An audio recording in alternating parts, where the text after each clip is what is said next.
Hello students, आज हम बात करने जा रहे हैं एक बहुत ही इम्पोर्टेंट टॉपिक है हमारा एडवांस कंप्यूटर आर्किटेक्चर में, जिसका नाम है कैश मेमोरी। कैश मेमोरी की अगर हम बात करें स्टूडेंट्स, तो कैश मेमोरी हमारी सबसे फास्टेस्ट मेमोरी कंसीडर की जाती है कंप्यूटर सिस्टम के अंदर, जो कि हमारे प्रोसेसर में अवेलेबल रहती है। कैश मेमोरी का जो मेन टास्क रहता है, यह जो रिपीटेड और रिडंडेंट टास्क होते हैं उनको अपने पास स्टोर रखती है।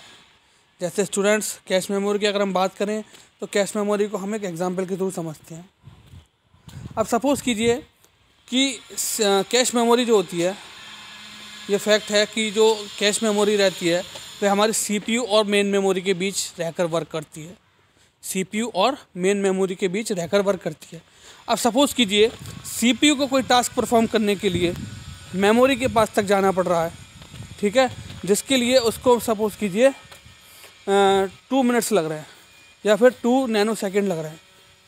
और वही काम अगर डेटा हमें कैश मेमोरी पर मिल जाए, जो कि मेमोरी से पहले और सीपीयू के बाद, यानी कि दोनों के मिड पॉइंट में रहकर वर्क करती है, तो उसके थ्रू क्या होगा कि हमें जो है अपना डेटा सीपीयू को 1 नैनो सेकेंड में मिल जाएगा। यानी कि कह सकते हैं हम यूज़र का जो एक्सेस टाइम है वो यहाँ पर कम हो जाएगा, ठीक है।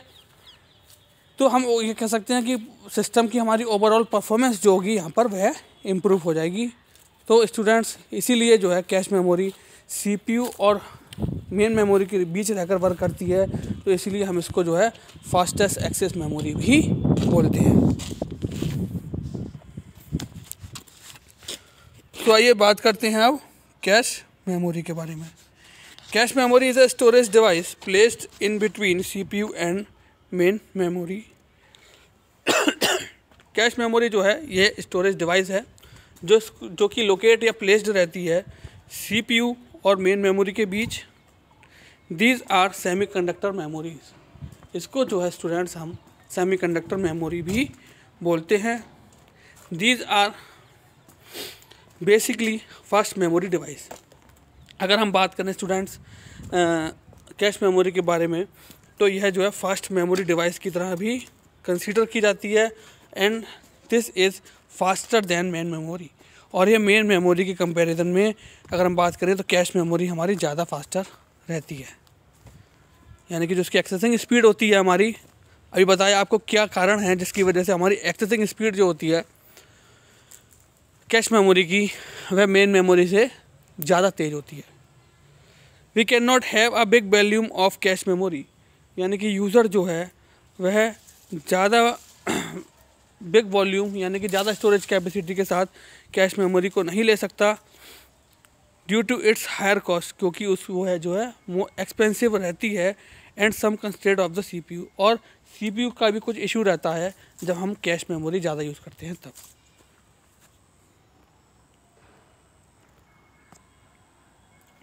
Generally the most recently use information is capped in the catch. अगर हम बात करें आमतौर पर जो सबसे ज़्यादा रिसेंटली यूज इंफॉर्मेशंस होती हैं उसको कैश मेमोरी में जो है रखा जाता है।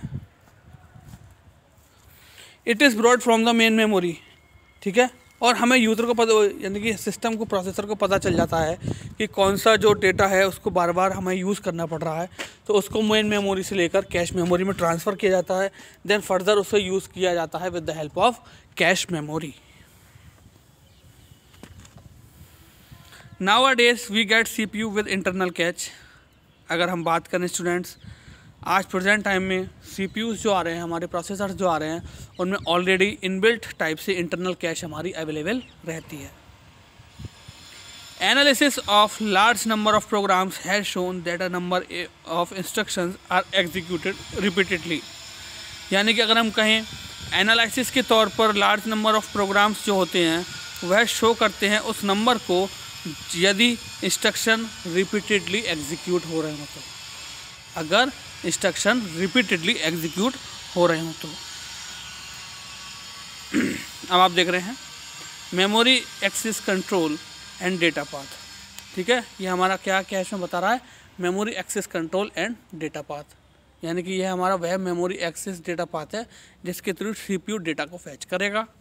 अब आप देख रहे हैं कैश मेमोरी हमारी कहाँ पर लोकेट है, between main memory and CPU between main memory and CPU.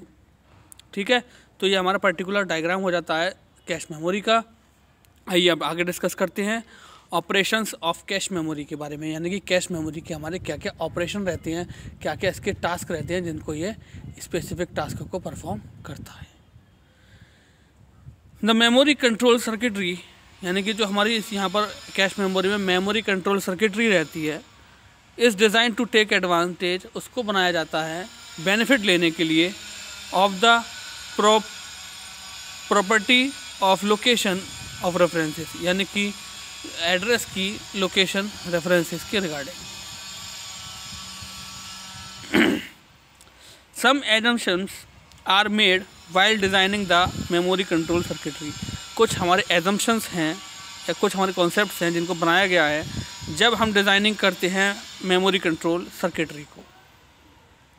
So student, first assumption जो है हमारा वह कहता है the CPU does not need to know, यानी कि जो हमारा सीपीयू होता है उसको नहीं पता करना होता या नहीं जानना होता about the existence of the cash, यानी कि कैश मेमोरी की हमारी क्या एग्जिस्टेंस है। The CPU simply makes read and right request, जो सीपीयू होता है स्टूडेंट वो सिंपली बनाता है रीड और राइट रिक्वेस्ट को। The nature of these two operations is same, अगर हम बात करें इन दोनों ऑपरेशंस की, रीड एंड राइट की, तो यह हमारी सेम रहती है वेदर कैश इज़ प्रेजेंट और नॉट, चाहे कैश मेमोरी अवेलेबल हो या नहीं हो। The address generated by the CPU, यानी कि जो एड्रेस है जो कि जनरेट किया जाता है सीपीयू के द्वारा, always refer to location of main memory, ठीक है, उसको हमेशा रेफ़र किया जाता है लोकेशन के लिए जो कि मेन मेमोरी में अवेलेबल होती है। The memory access control circuitry, अगर हम बात करें मेमोरी एक्सेस कंट्रोल सर्किटरी जो रहती है हमारी, वह डिटरमाइन करती है वेदर और not the requested word currently exist in the catch, यानी कि हो भी सकता है और नहीं भी हो सकता, जो रिक्वेस्टेड वर्ड है वो करंटली एग्जिस्ट कैश मेमोरी के अंदर।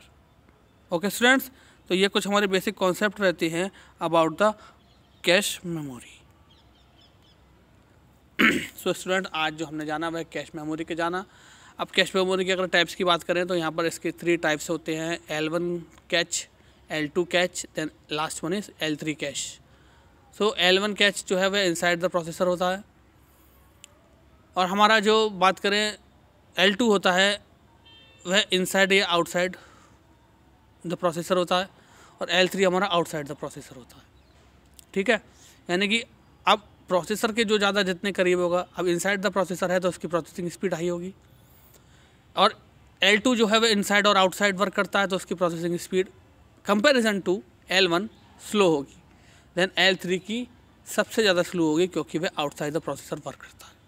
ठीक है स्टूडेंट्स, तो इस तरीके से हमारे कैश मेमोरी जो है वह वर्क करती है। सो आइए एक बार फिर से जानते हैं कैश मेमोरी के बारे में कि कैश मेमोरी हमारी क्या होती है। तो कैश मेमोरी के बारे में बात करें स्टूडेंट्स, तो कैश मेमोरी जनरली जो वर्क करती है वह हमारी फास्टेस्ट मेमोरी की तरह वर्क करती है between CPU and main memory. CPU and main memory के बीच फास्टेस्ट मेमोरी की तरह वर्क करती है। क्यों करती है? तो बात करें हम तो इसका एक्सेस टाइम कम क्यों रहता है? क्योंकि कैश मेमोरी जो रहती है स्टूडेंट्स, कैश मेमोरी हमारी सीपीयू और मेन मेमोरी के बीच रहकर वर्क करती है, जिस कारण से क्या होता है कि जो रिपीटेड या रिसेंटली यूज्ड टास्क होते हैं उनको मेन मेमोरी से लाकर कैश मेमोरी में ट्रांसफ़र कर दिया जाता है, जिससे इजीली क्या होता है कि हमारी जो इंस्ट्रक्शंस होते हैं तो यूज़र सीपीयू की हेल्प से जल्दी फैच कर लेता है उनको, और उसका एक्सेस टाइम भी कम रहता है। यही कारण होता है। ठीक है, अब हम बात करें कि हम ज़्यादा स्टोरेज कैपेसिटी का कैश मेमोरी नहीं कंसीडर कर सकते क्योंकि वह एक्सपेंसिव भी रहता है और कुछ इशू भी रहता है हमारा सीपीयू के साथ। अब जनरली जो मोस्ट रिसेंटली यूज्ड इन्फॉर्मेशन होती है उसको रखा जाता है कैश मेमोरी में, जो कि मेन मेमोरी से लाकर लाई जाती है। अब बात करें प्रेजेंटली टाइम में जो CPUs आ रहे हैं उनके अंदर हमारी इंटरनल कैश अवेलेबल होती है। अब एनालिसिस की बात करें तो लार्ज नंबर ऑफ प्रोग्राम्स होते हैं, वह शो करते हैं उस नंबर को यदि इंस्ट्रक्शन जो है वह रिपीटेडली एग्जीक्यूट हो रहे हो तो, यदि इंस्ट्रक्शन जो है वह रिपीटेडली एग्जीक्यूट हो रहे हो तो। अब बात करें ऑपरेशंस ऑफ कैश मेमोरी के बारे में कि जो ऑपरेशंस रहते हैं हमारे कैश मेमोरी के, तो द मेमोरी कंट्रोल सर्किटरी जो रहती है उसको डिज़ाइन किया जाता है एडवांटेज लेने के लिए प्रॉपर्टी ऑफ लोकेलिटी रेफरेंसेस, यानी कि लोकेलिटी रेफरेंसेस को देखते हुए। अब सम एजम्पशंस, यानी कि कुछ एजम्पशंस हैं जिनके बेस पर जो है स्टूडेंट्स हम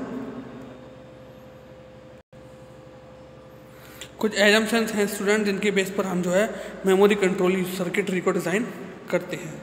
so the CPU does not need, यानी कि CPU को आवश्यकता नहीं होती एग्जिस्टेंस को जानने के लिए कैश मेमोरी की। CPU जो है वो सिंपली बनाता है रीड और राइट रिक्वेस्ट को, और यह जो दोनों ऑपरेशंस हैं ये सेम रहते हैं दोनों कंडीशन में, जब कैश मेमोरी अवेलेबल होती है और नहीं भी होती तब भी।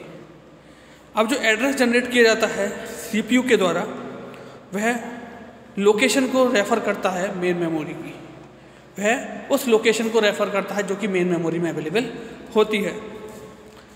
The memory access control circuitry, जो हमारी मेमोरी एक्सेस कंट्रोल सर्किटरी होती है वह डिटरमाइन करता है वेदर और नॉट, यानी कि इट मे बी पॉसिबल और नॉट कि रिक्वेस्टेड वर्ड जो होंगे वह करंटली एग्जिस्ट होंगे कैश मेमोरी के अंदर,